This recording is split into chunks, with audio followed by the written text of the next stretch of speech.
Muy buenos días, que el Señor les bendiga. Quiero invitarle que abra su Biblia en Números capítulo 3. Números capítulo 3, se nos habla la Escritura acerca de Moisés, cuando él envía exploradores a Canaán para que exploraran la tierra de Canaán. La tierra de Canaán es hoy en día Israel. Cuando usted lea en la Biblia, la tierra de Canaán es lo que hoy en día es Israel. La Biblia cuenta la trágica historia de cómo los espías que fueron enviados regresaron con un mal informe sobre la tierra de la promesa que Dios les quería dar, e influyeron en la congregación de Israel para que se rebelara contra Dios. No quiero leer todo el pasaje porque se me va leyendo todo el pasaje en este tiempo que tenemos, pero usted ya lo ha leído o lo puede ir leyendo. Yo le voy explicando el pasaje mientras usted lo lee en voz baja. No solamente vamos a ver Números 13, sino Números 14. Entonces usted puede ir leyendo mientras yo le voy hablando. Y por causa de ese mal informe que dieron los espías, envió 2 espías, 10 de ellos dieron un mal informe. Y por causa de ese mal informe y por causa de que la congregación, las tribus se indispusieron por las palabras que habían dicho esos 10 espías, Dios, el Elohim, el Dios de Israel, el Dios de todas las cosas, decretó que la generación de Moisés andaría deambulando por el desierto durante 40 años. Entonces, en el verso 2 encontramos que dice: envía hombres para que exploren la tierra de Canaán, la cual yo doy a los hijos de Israel. Envíen un hombre de cada tribu de sus padres. Cada uno de ellos debe ser un dirigente de ellos. ¿Sí? Entonces, Dios le dice a Moisés que enviara 2 espías, uno de cada tribu, a una misión de reconocimiento de espiar la tierra de Canaán. Y la misión estaba destinada a ser un preludio de la ocupación israelita. Entonces Moisés elige a 12 hombres y les ordena viajar por la tierra y tomar nota de los centros de población, las fortificaciones militares, la topografía, la agricultura.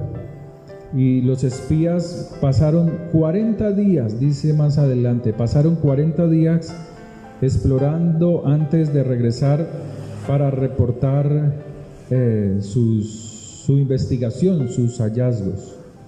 10 de los espías dieron malos informes, advirtiendo que aunque la tierra era buena, las poblaciones cananeas eran demasiado formidables, o sea, muy grandes, muy esplendorosas para su conquista. Hay cosas que son así en nuestra vida. A veces creemos que no podemos conquistar grandes cosas. A veces creemos que por la edad o por la juventud no podemos alcanzar ciertas metas o ciertos propósitos, y eso no debe de ser así. 2 espías, que fueron Josué y Caleb, dieron buenos informes asegurando a los israelitas que Dios, el Señor, el Dios Todopoderoso, el Dios Eterno, les daría la victoria. O sea, es Dios mismo el que está diciendo: vayan, porque yo les voy a dar la victoria.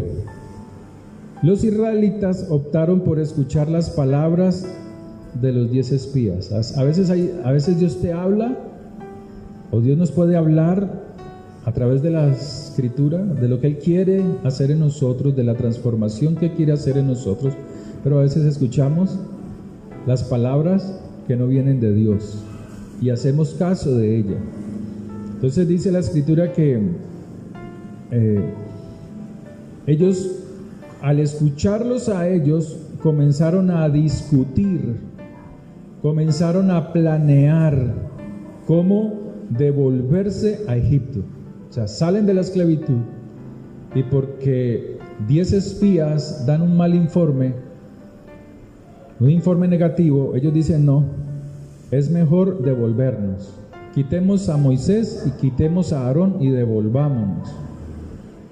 Entonces la Escritura nos dice que Dios estaba airado, Dios estaba enojado por la falta de confianza en su palabra. Dios les dio una palabra y ellos desconfiaron de esa palabra, y por esa causa los condenó 40 años de vagar en el desierto. Cuando uno mira estos pasajes, uno encuentra que en Deuteronomio hay una aparente diferencia, o hay una diferencia en el relato, porque en Números dice que Dios envía a los espías a Canaán, pero en Deuteronomio se cuenta es que es el pueblo mismo el que pide que se envíe espías a Canaán. Pero las dos cosas tienen un propósito. Las dos circunstancias, tanto en Números como en Deuteronomio, tienen el mismo objetivo de ir e investigar la tierra de Canaán, porque esa tierra sería para ellos. En Deuteronomio 1:22, todos ustedes se acercaron a mí y dijeron: enviemos delante de nosotros hombres que nos reconozcan la tierra y nos traigan información acerca del camino por donde hemos de ir y de las ciudades a las que habremos de llegar. Me pareció bien lo dicho y tomé a 12 hombres de ustedes, un hombre por tribu. Entonces vemos que Deuteronomio continúa con Moisés diciendo que su solicitud le pareció una buena idea en ese momento y envía los 12 espías, ¿sí? En Números 13 se lee de manera diferente, como les decía ahora, porque es Dios mismo el que envía a los israelitas, quien inician una misión de espionaje, y le dice: envía hombres. De por sí esta prédica se llama envía.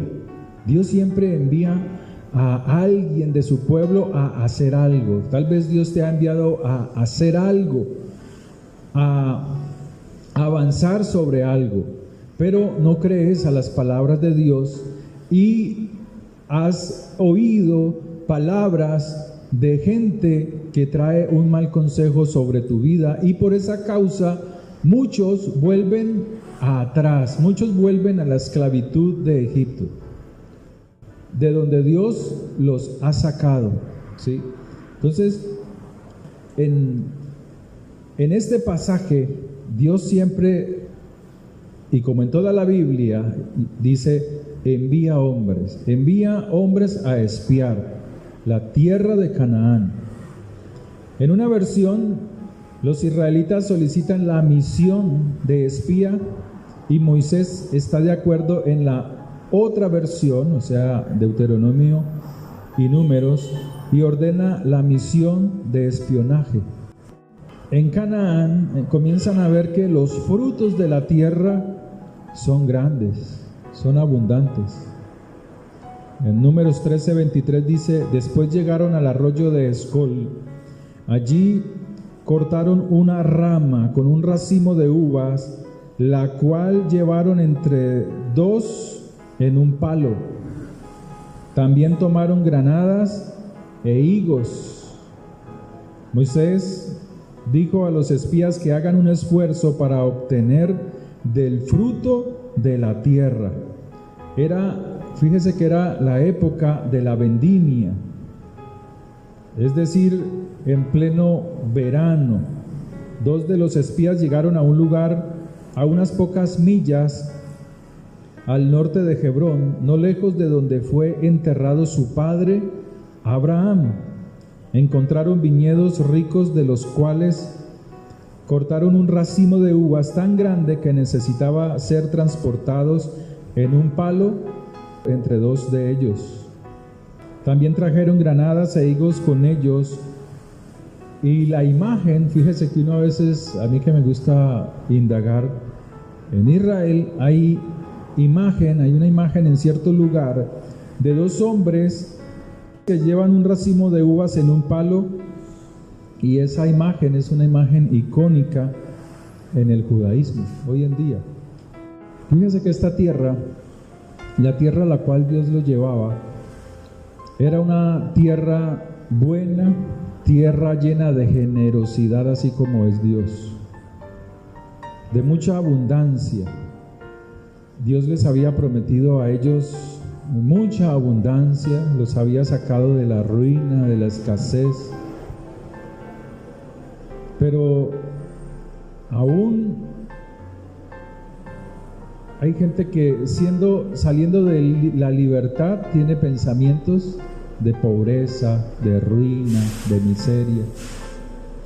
A veces Dios saca a su pueblo de la esclavitud, del pecado, y están en Cristo o en Yeshua y todavía tienen pensamientos paganos. Están quedados atrás, espiritualmente están sin luz, como hablábamos hace 8 días, no tienen luz. Hoy en día, esta generación es la generación de la pereza espiritual. Si esta generación, que es usted puede tener 30, 40, 50, 60, 80 años, 90, 100, fíjese, estamos en la generación perezosa espiritualmente. ¿Cómo será cuando pase esta generación y siga la que nos sigue? Si esta es la perezosa, la que sigue será la dormida. Esta es la generación que no ayuna, esta es la generación que no ora, esta es la generación que ve que el pasado está volviendo al presente, el pasado maligno. Hoy creo que se celebra el Día del Orgullo Gay. Gloria a Cristo Jesús. Ustedes lo tienen como como de poca importancia, pero si ustedes se asomaran, tal vez no hoy porque entiendo que habían anulado la marcha, pero cuando uno ve videos de las marchas del 2013 y las marchas que siguieron allá adelante, aquí en Cali por lo menos habían más de 20,000 personas marchando en la marcha del orgullo gay. Ustedes no se dieron cuenta, pero eran más de 20,000 personas por la calle, desde allá, desde el norte, la primera, Alcán, todo esto, hasta quién sabe a dónde iban, pero la multitud es gigantesca. Y muchos cristianos están ahí, se volvieron al pasado por andar escuchando la voz de los espías, de los 10 espías. Los espías exageraron, pareciera como que exageraron en tamaño de los cananeos. Dicen algunos estudios, yo no creo, porque para esa época había gigantes. Pero el problema no es que haya gigantes, el problema es no creer a la palabra de Dios, lo que Dios puede hacer. Por eso Dios escogió a este pueblo, precisamente a Israel, en un tiempo en que Canaán estaba lleno de gigantes, porque aunque ellos estaban ahí, muchas naciones pelearon contra ellos y no los pudieron vencer.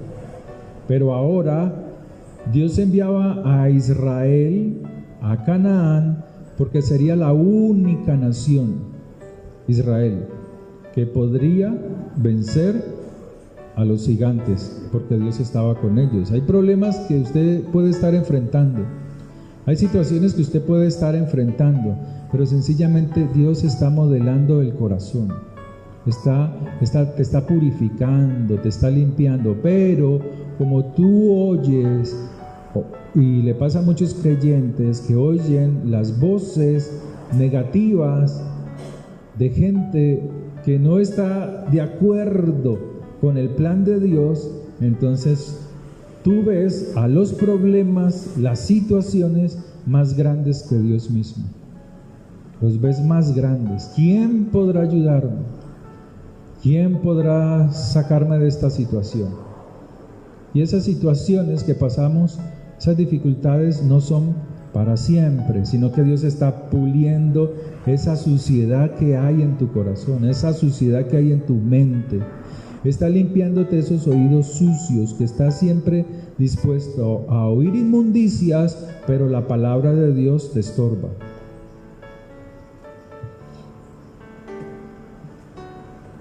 Los israelitas se desanimaron por ese informe y lamentaron su situación. Señalaron que hubiera sido mejor morir en Egipto. Si yo me estuviera en el mundo otra vez. Qué Cristo, ni qué cosas de estas, ni qué palabra, ni qué... Así son los hogares de los cristianos, y tal vez de algunos de ustedes aquí. Es mejor morir en el desierto que enfrentar la derrota militar en Canaán. Comenzaron a planear una rebelión, a murmurar. Comenzaron a estructurar esa rebelión, buscaron un líder que pudiera designar para ellos el regreso a Egipto. Pero Josué o Joshua y Caleb habían visto los mismos cananeos, fíjese, ellos dos habían visto lo mismo que los 10 espías, la misma fortificación, las mismas uvas gigantes, los mismos muros, la misma gente, los mismos frutos, las mismas armas. Habían visto todo, al igual que los 10 espías, pero habían llegado a una conclusión diferente. Los problemas pueden venir, pero depende usted cómo los ve. Depende de usted cómo los vea. Así como usted vea al diablo, así es para usted. Ellos dijeron: debemos por todos los medios subir y tomar posesión de la tierra, está diciendo Josué y Caleb, porque seguramente la superaremos. Eso está en Números 13:30. La tierra por la que pasamos para espiar es una tierra extremadamente buena, una tierra que fluye con leche y miel, y Jehová está con nosotros. No les temáis, no les temáis. Entonces, ¿qué nos está diciendo la Escritura? Que no es extraño, y aún para nuestra propia vida nos enseña que no hay nada de extraño que dos personas puedan ver lo mismo como un racimo de uvas y llegar a conclusiones opuestas. Eso es lo mismo cuando usted lee los evangelios. Cuando usted lee los evangelios, usted ve una narración que está en varios evangelios, pero uno narra algo más que el otro. Mateo narra algo diferente, aunque están en la misma situación, el uno narra algo diferente del otro. Un ejemplo es el endemoniado gadareno. Uno de los evangelios menciona que es un hombre y en el otro dice que son dos.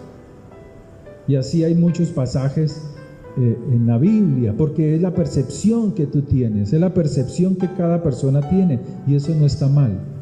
Lo malo es la aptitud y actitud con la que tomamos las circunstancias.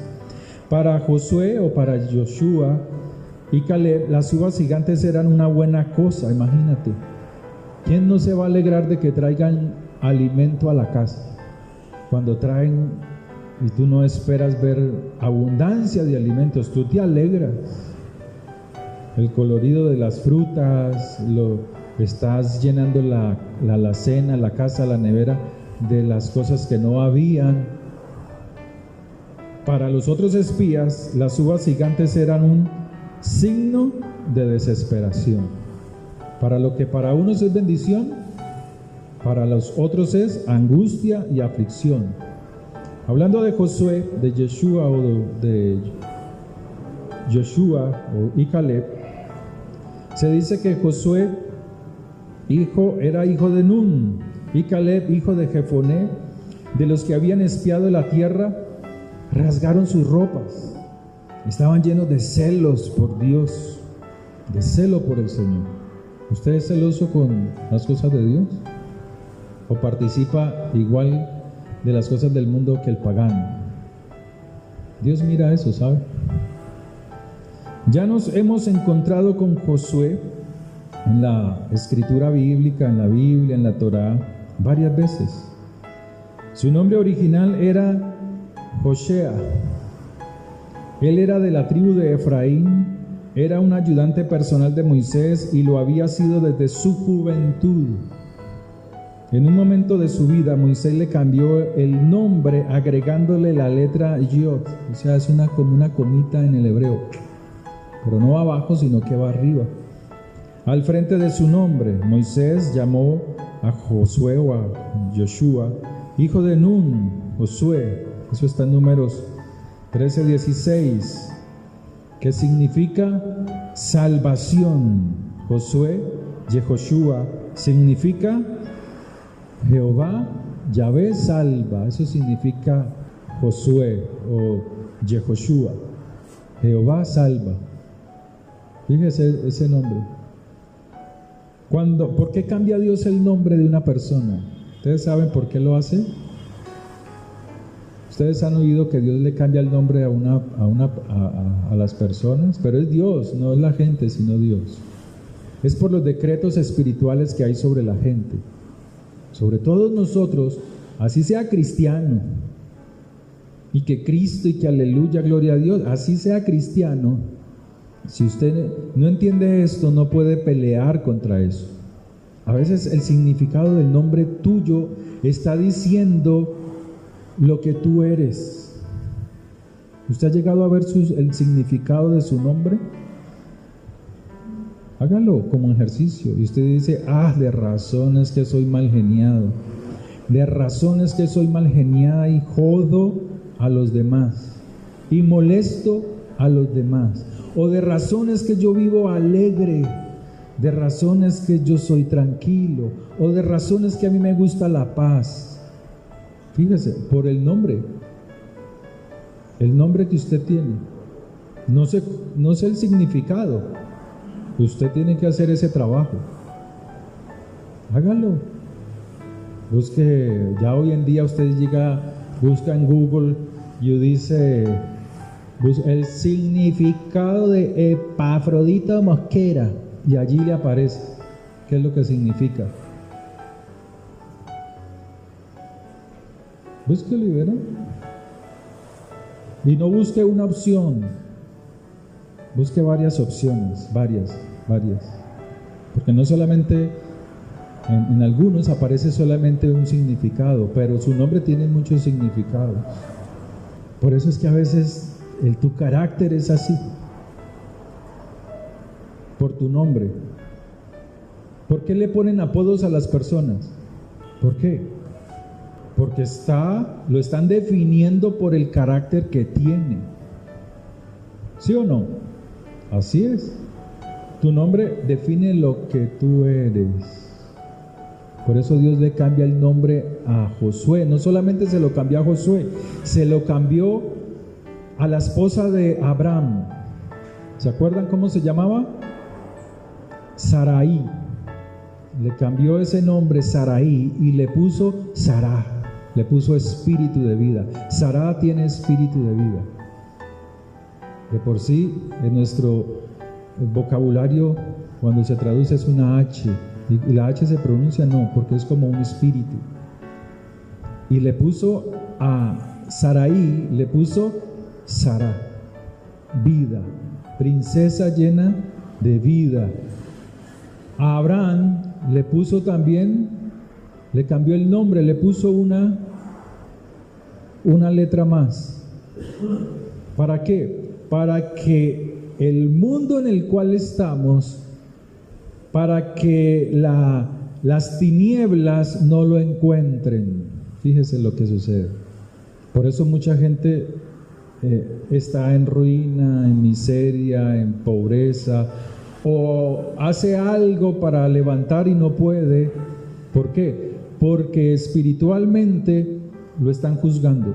Aquí está, aquí está, aquí está este, aquí está este. Pero cuando le cambian el nombre, las tinieblas no lo hallan y no pueden molestarlo. No sé si me hago entender. Hay gente que tiene deudas, le doy un ejemplo, tiene problemas, y cuando cambian de barrio se cambian el nombre. Cuando los van a buscar por ese barrio, no lo encuentran. Yo he conocido gente así. Y así sucede espiritualmente. Así sucede espiritualmente. Es Dios quien cambia el nombre.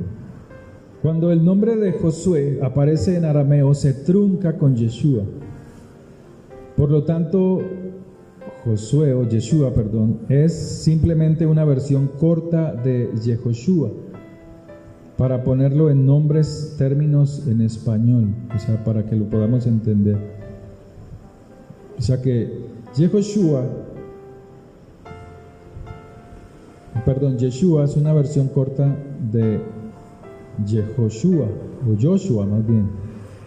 En Éxodo 17, Moisés envió a Josué a liderar a los israelitas en la batalla con los amalecitas, cuando Moisés ascendió al monte Sinaí para recibir las leyes, la Torá.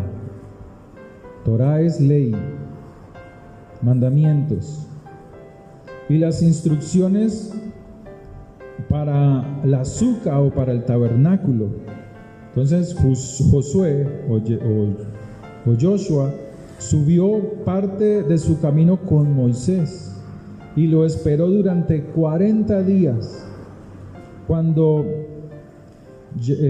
Joshua o Josué Josué escuchó al pueblo celebrando, adorando, él empezó a oír allá arriba, donde estaba esperando a Moisés, los cantos abajo.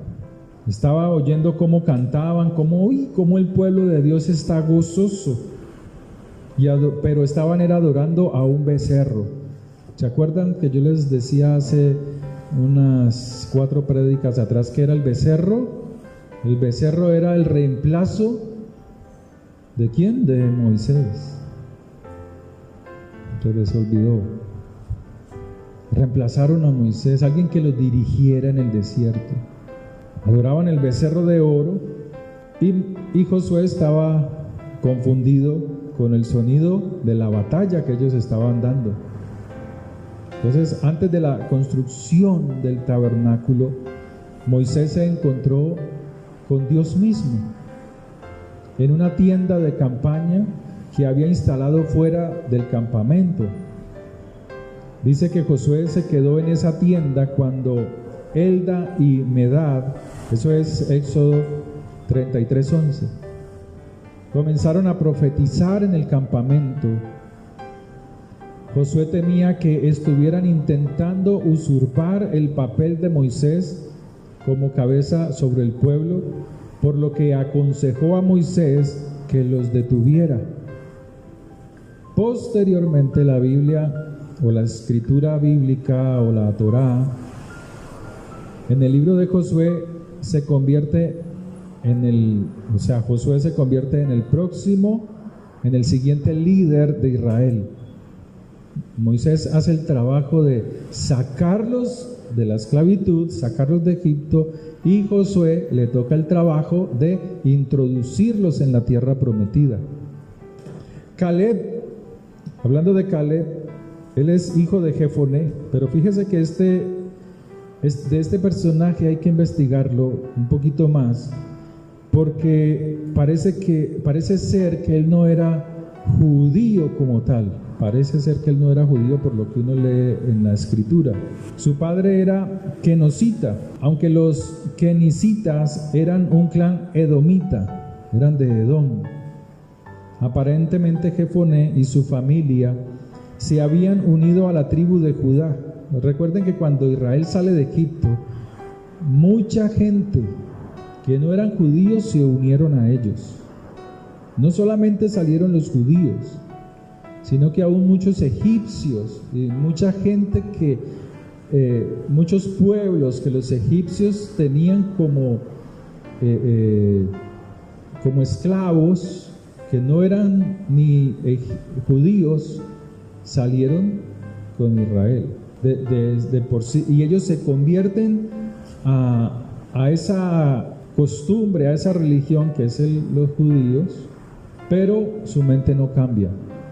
Entonces por eso ellos son inclinados a la idolatría, por eso son inclinados a levantar el becerro de oro, e impulsan al pueblo a desconfiar en Dios. Así pasa. Hay gente que usted le dice, usted ve en ciertos lugares donde usted se encuentre, gente que usted cree que son creyentes, pero sus acciones borran por completo esa imagen.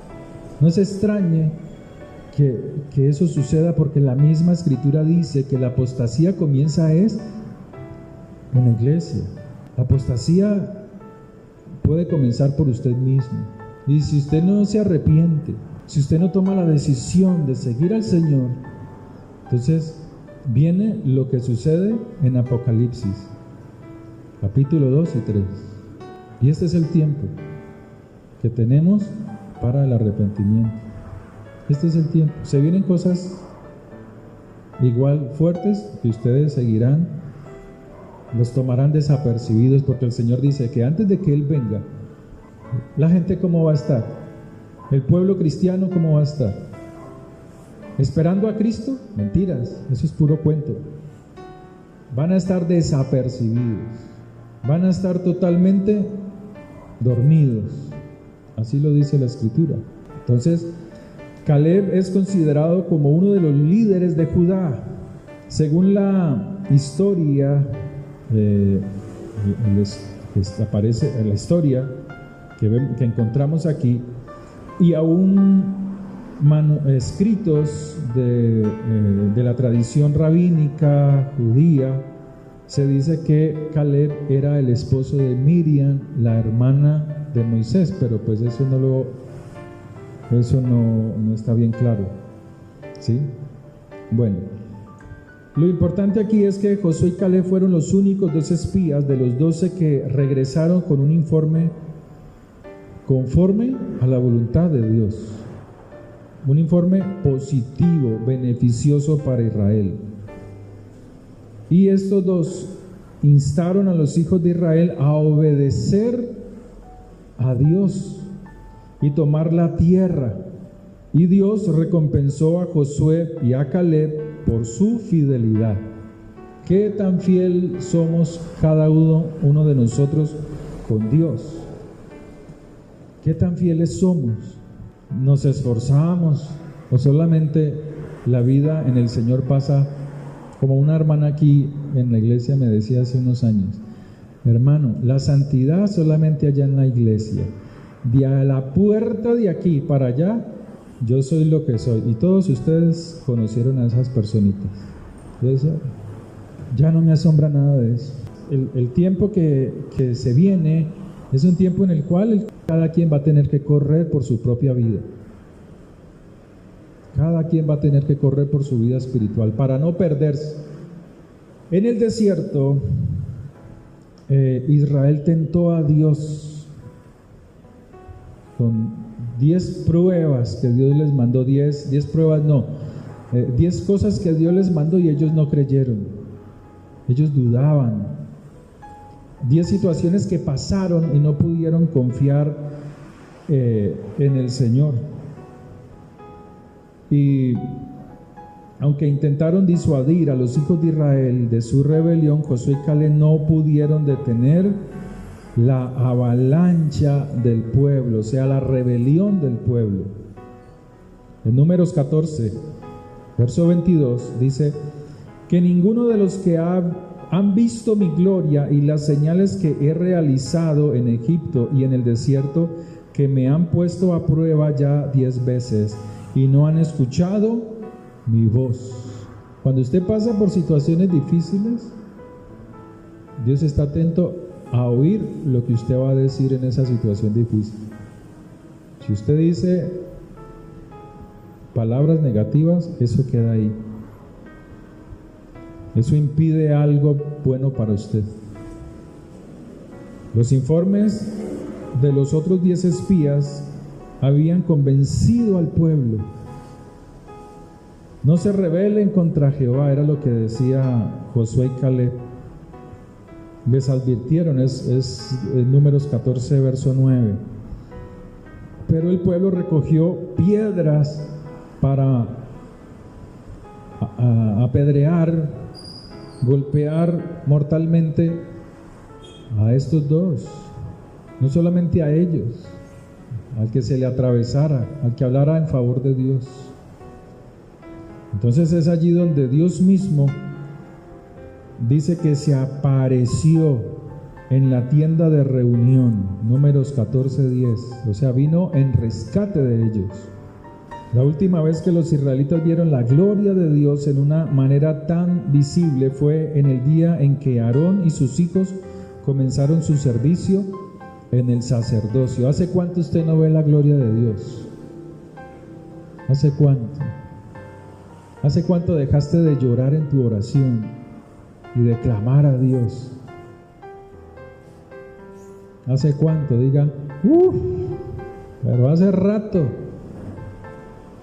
Ya no lloras, ya tus oraciones son sin lágrimas. ¿Por qué? Porque el corazón se va volviendo rebelde, se va enamorando de lo material, ya no clamas. Te da igual ver una persona que muera sin el Señor. Se mató. Te da igual, o sea, ya no hay amor. ¿Cuánto amor tienes tú por las almas? Yo. ¿Y tú? ¿Cuánto amor tienes por las almas? Pues ni uno, porque si las tuvieras, primero serías de buen testimonio, segundo, les predicarías.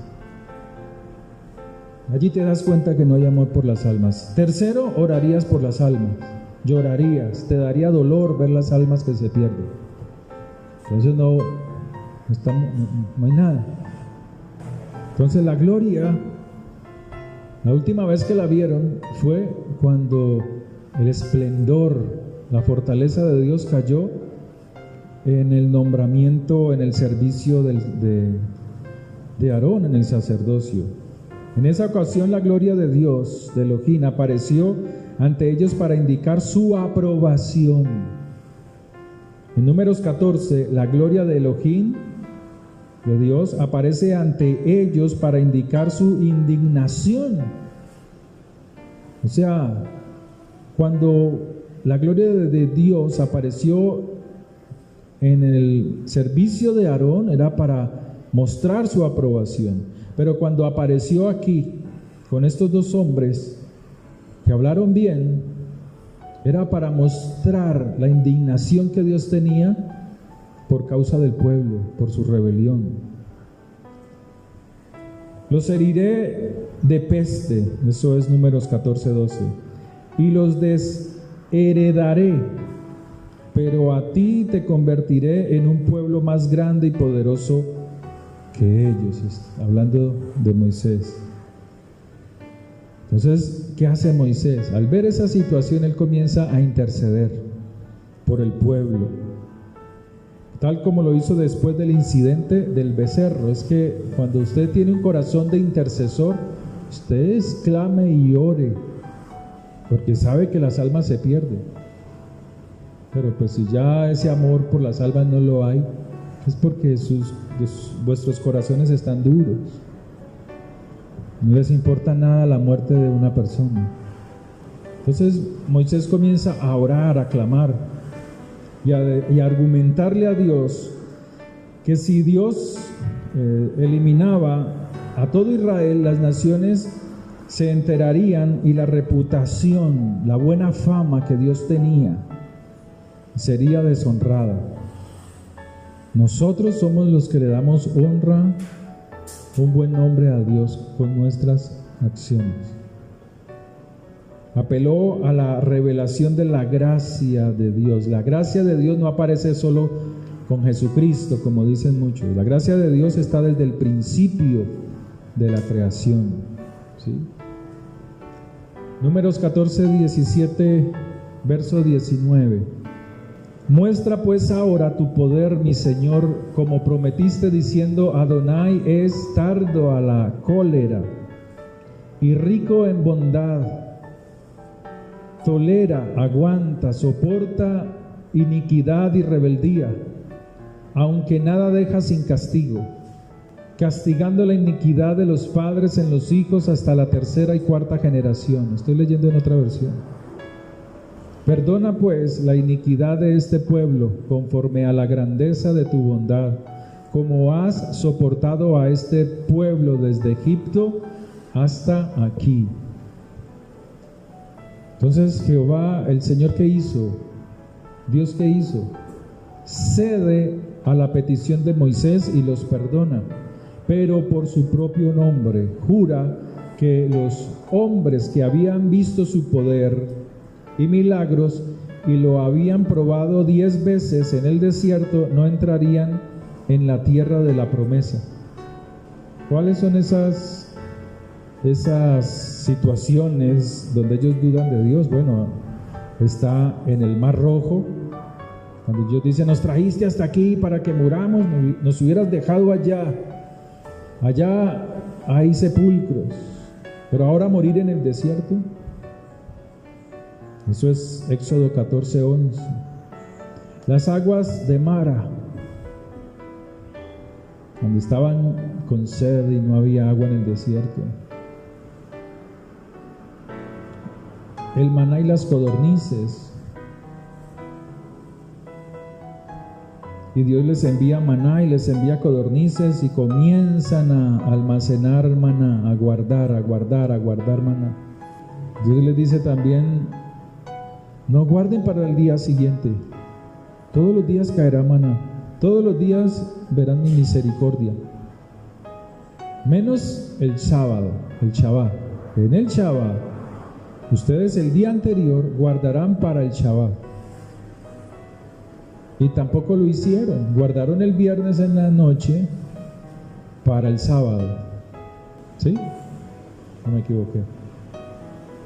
Era lo único que tenían que hacer, pero ellos todos los días guardaban para el siguiente día. Y el Señor les decía: no. Y la reprensión era que el maná se llenaba de gusanos. El único día que tenían que guardar eso era para el Shabbat. Ahí es que es. En Refidín, agua en Refidín, el becerro de oro, Taberá, eso es Números 11:1. El segundo incidente del maná y la codorniz, Números 11:4. Y este incidente de los espías dudando, ¿sí? La mayoría de las pruebas son ejemplos de incredulidad, desobediencia o ambas. La incredulidad, oiga esto que le voy a decir: la incredulidad conduce fácilmente a la desobediencia. Cuando usted no obedece las palabras, cuando usted es incrédulo a la voz de Dios, fácilmente desobedece. En Números 14, los hijos de Israel no creían que Jehová les daría la tierra, por lo tanto desobedecieron. Dios dijo que los israelitas no escucharon su voz, un lenguaje que abarca tanto la incredulidad como la desobediencia. ¿Sí? El Salmo 95 recuerda los tiempos en que Israel probó a Elohim en el desierto y nos advierte que no hagamos lo mismo. Y es un canto, ¿no? Dice: porque Él es nuestro Dios, nuestro Elohim, nosotros pueblo, el pueblo de su prado y ovejas de su prado, de su mano. Si oyen hoy su voz, no endurezcan sus corazones como en Meriba, como en el día de Masá, en el desierto donde sus padres me pusieron a prueba, me probaron y vieron mis obras, pero no eran, fue reprensión. Sus obras aquí fueron reprensiones por desobedientes. 40 años estuve disgustado con aquella generación. Imagínate. ¿Has estado disgustado con alguien? Es incómodo, ¿no? Pero imagínate, Dios disgustado con su pueblo 40 años por causa de su desobediencia. Y dije, este pueblo se desvía en su corazón. ¿Te has desviado en tu corazón? ¿Tu corazón está firme? ¿Está alineado a Dios o está desviado? Tu corazón son tus pensamientos. Y no han conocido mis caminos. Por eso juré en mi ira, jamás entrarán en mi reposo. Números 14:24 dice, pero a mi siervo Caleb, ya que fue animado de otro espíritu, hablando de un espíritu diferente, y me obedeció puntualmente, le haré entrar en la tierra donde estuvo y su descendencia la poseerá. ¿Sí? Entonces es evidente que a partir del informe de Caleb sobre la tierra, él y Josué habían visto los mismos cananeos, las mismas situaciones, fortificaciones y todo lo que les mencioné atrás, pero habían llegado a una conclusión diferente porque tenían un espíritu diferente. Mientras que los otros veían las situaciones como un obstáculo.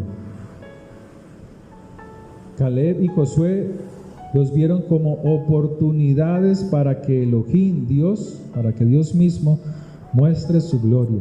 Las situaciones que usted tiene o tenemos o pasamos, esas situaciones incómodas o difíciles, cualquiera que sea, no son para que endurezcas tu corazón y hagas actos que ofenden a Dios, sino que son oportunidades para que mejore tu espíritu, tu alma y tu situación alrededor. Y eso viene algo que sufren muchos cristianos, y es el realismo. Hay personas que les gusta considerarse realistas. ¿Es usted uno de ellos? ¿De los que se considera realista? Es posible que haya escuchado a alguien decir, no soy pesimista, soy realista. ¿Ha escuchado eso? Yo lo he escuchado. Pero la conclusión es que una persona optimista no es realista. En consecuencia, la única manera honesta y correcta de ver el mundo es señalar las deficiencias, las dificultades y los fracasos inevitables. Eso es como la ridícula ley de Murphy. Eso es para los mediocres. El mediocre siempre te dice la ley de Murphy. Hay que esforzarse. Cualquiera puede señalar problemas. Todos pueden criticar. No se necesita talento para ser una persona negativa. Tal vez usted conoce a alguien que es un realista rígido. Sí, como cuando hay una enfermedad, no, es que yo tengo esto y tengo esto, pero es que Dios sana, no, pero es que yo tengo esto, Una persona como esa demuestra una tendencia a enfatizar lo negativo, ignorar los milagros positivos e ignorarlos. Para esa persona las respuestas a la oración son meras coincidencias. No hay nada especial en tener una actitud realista. ¿Por qué? Porque ellos tienen un pensamiento realista. Las palabras de aliento son irritantes. Hay una vida oscura, autocompasión. Los 10 espías eran este tipo de realistas. Ellos evaluaron la situación en términos de su propia realidad, una realidad sin tener confianza en Dios.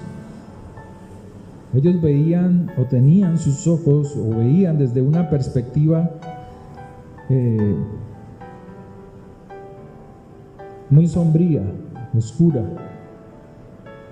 Una rápida marcha de regreso a Egipto fue probablemente la mejor solución. O sea, ellos querían devolverse, porque ellos no veían otra solución sino devolverse. Caleb y Josué eran un tipo diferente de realista. Para ellos la realidad no era tan grande como Elohim. ¿Se entendió? Para ellos los problemas no eran tan grandes como Dios. ¿Me escuchó? Para ellos, para Josué y Caleb, el problema de invadir Canaán y de los gigantes que habían no eran más grandes que Dios. Tus problemas no son más grandes que Dios. Ellos evaluaron la situación en términos de una realidad que abarcaba la fe. La realidad nuestra, ¿cuál tiene que ser? ¿Qué tiene que ser? Fe, confianza en Dios, buscar a Dios y confiar en Él. Esa es nuestra realidad. La diferencia entre el espíritu de Caleb y el espíritu de los 10 espías es ver la vida a través de los ojos de la fe obediente en Dios. El espíritu de Caleb es algo que todos debemos considerar. Ser esforzados para alcanzar, ser una persona de fe es algo extraordinario, ¿no? Cuando hay personas de fe,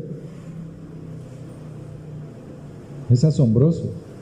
Si usted ha vivido eso, ¿no? Hay situaciones, por ejemplo, en mi hogar, donde hemos necesitado de fe, de confiar en Dios, y Dios ha dado respuesta al depositar nuestra confianza en Él, ¿sí? Entonces la fe general no se prueba de manera grande y obvia, ¿sí? Sino a veces en las cosas pequeñas. Confiar en Dios comienza desde las cosas pequeñas. Cuando hay dificultades financieras, de salud, pues la pregunta es: ¿cómo vamos a reaccionar frente a esta situación? ¿De qué manera vamos a reaccionar ante esta situación que parece imposible? Y es allí donde, si ponemos de nuestra confianza en Dios, no permitiremos que estas dificultades, sea cual sea, nos lleve a la depresión, sino que entregamos, como dice el Salmo 55 en su parte final: echa vuestra carga ¿sobre quién? Y Él, sobre el Señor, y Él cuidará de nosotros. Amén. Debemos de confiar en el Señor, de descansar en Dios. Amén. Y debemos de hacerlo, no quejarnos.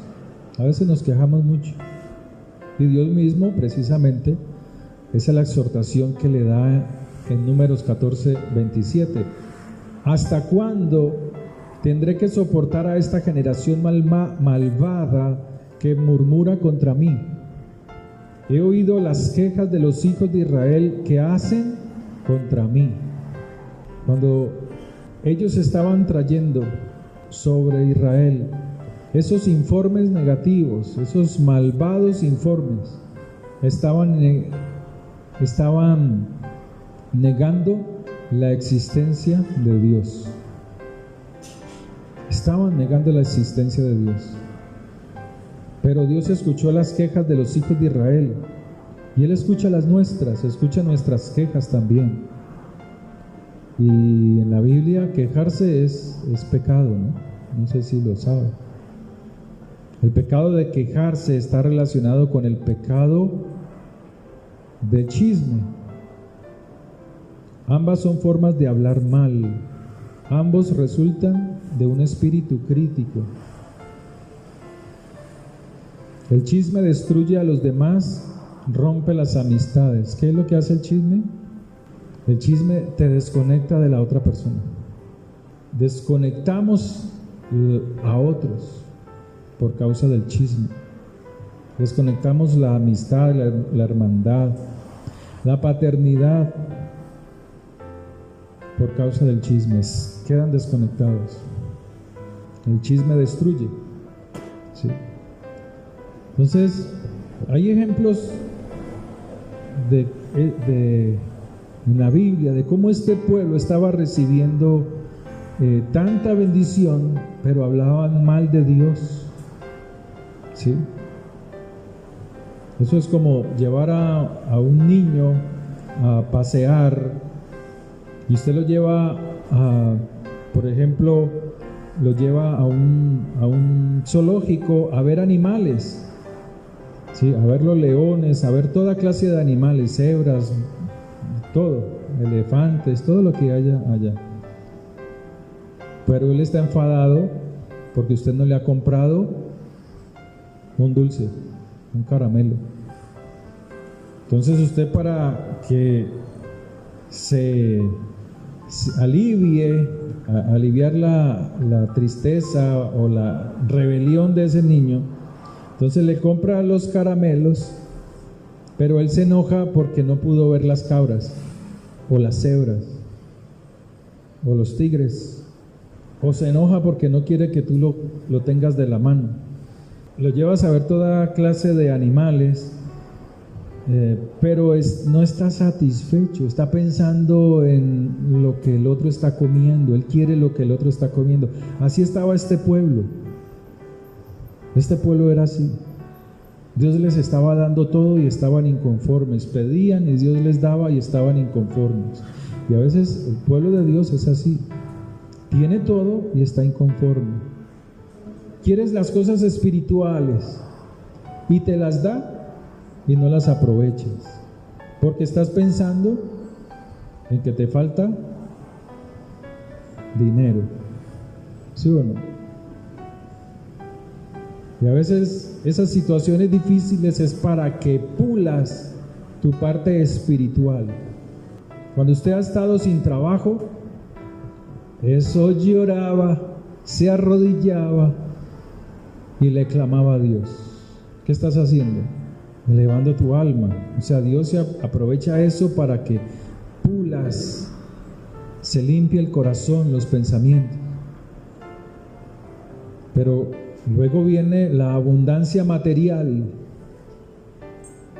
y en la abundancia material te das cuenta que eso no produce una total felicidad. Entonces, ¿qué es lo que te está faltando? La parte espiritual.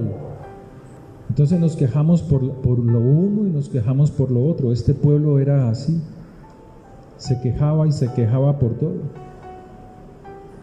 En Números 14, ellos sufren la infidelidad, su descendencia sufre una consecuencia. En Números 14:33 dice: sus hijos andarán errantes en el desierto durante 40 años. Ellos llevarán la paga de las infidelidades de ustedes hasta que sus cadáveres sean consumidos en el desierto. Pero, ¿qué es lo que sucede ahora? Ahora, muchos cristianos dicen, no, que esas maldiciones eran de la primera, que hasta la cuarta generación. No, eso sigue, esto sigue.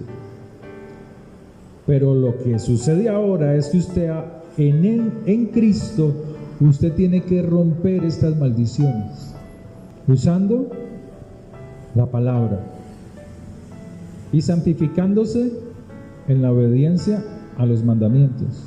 ¿Para qué? Para que tenga autoridad. Entonces, si eso no se cumpliera hoy, estas maldiciones sobre la descendencia, entonces, ¿por qué hay familias donde el abuelo era un alcohólico, el padre se convirtió en un alcohólico, el hijo un alcohólico? ¿Por qué? Porque las maldiciones siguen vigentes, porque no hubo alguien en esa generación que cortara esa maldición. Porque hay familias que sus padres eran adúlteros, sus hijos son adúlteros, y su descendencia se convierte o practica el adulterio. ¿Por qué? Porque no han tomado la decisión de romper esas maldiciones. No las rompen. Porque hay familias que su abuelo era trans, el papá era, o alguno de los familiares trans, y los hijos o las hijas son trans, porque hay algo que cortar, pero no lo cortan. Y así sucede. Así es el ladrón, así es el sicario. Hay maldiciones que están allí y que van tocando las generaciones. Por eso el Señor condenó a todos los israelitas de 20 años a morir en el desierto durante los siguientes 40 años. A los menores de 20 años se les permitiría ingresar a la tierra, pero no hasta que hayan pasado los 40 años, o sea, que el mayor de ellos tendría 60 años antes de que se le permitiese ingresar a la tierra de Israel. ¿Sí? O sea, este es un tema interesante. En Números 15 dice que hay una ley para los judíos y una ley para los gentiles. Números 15:16. Debe haber una ley y una ordenanza para usted y para el extranjero que vive con usted. O sea, no es que el extranjero que llega va a hacer lo que le da la gana. No, él tiene que someterse a las leyes que estaban impuestas para los judíos. Tenían que someterse. ¿Por qué uno ve extranjeros que han llegado a las naciones hoy en día y no prosperan? Porque ellos tienen algo que está dentro de sí, que es la rebeldía. Compran una moto y se pasan el semáforo y se suben por los andenes. Si la autoridad los llama, eso es una discusión, una pelea. Así son los extranjeros que han llegado a esta nación, y a muchas, porque no se quieren someter. Entonces la maldición los persigue, la maldición los persigue. Es obedecer. A veces vas a oír gente que, aunque está en los caminos de Dios, así como estos 10 espías, pues no van a hablar bien de Dios, no te van a hablar bien, y pueden, si tú los escuchas, van a destruir tu confianza en Dios, van a destruir tu confianza en el Señor. Pero Dios quiere que tengamos un espíritu diferente, que a pesar de que las circunstancias que aparentemente son difíciles están allí enfrente de nosotros confiemos en Dios, en el Señor, que más grande es Él que los problemas que hay que enfrentar. Amén. Padre, damos gracias por tu fidelidad y misericordia. Te damos gracias, Señor, por tu amor, por tu bondad. Bendito seas tú que nos das la vida y nos das la vida eterna. Bendito eres tú, Señor, que nos das fuerza, vigor, autoridad, poder, para seguirte, para amarte con todo nuestro corazón. Gracias por la congregación, bendecimos la iglesia, sé tú llenándola de tu gracia y de tu favor en el poder de la sangre de Yeshua. Bendigo las ofrendas, cada diezmo, cada ofrenda, Señor, sé tú bendiciendo al que con disposición alegre da para el servicio. Te pido que seas tú bendiciéndolo, rompiendo todo yugo de ruina, de escasez, de miseria, en el poder de tu sangre poderosa. Amén y amén. Que el Señor les bendiga grandemente.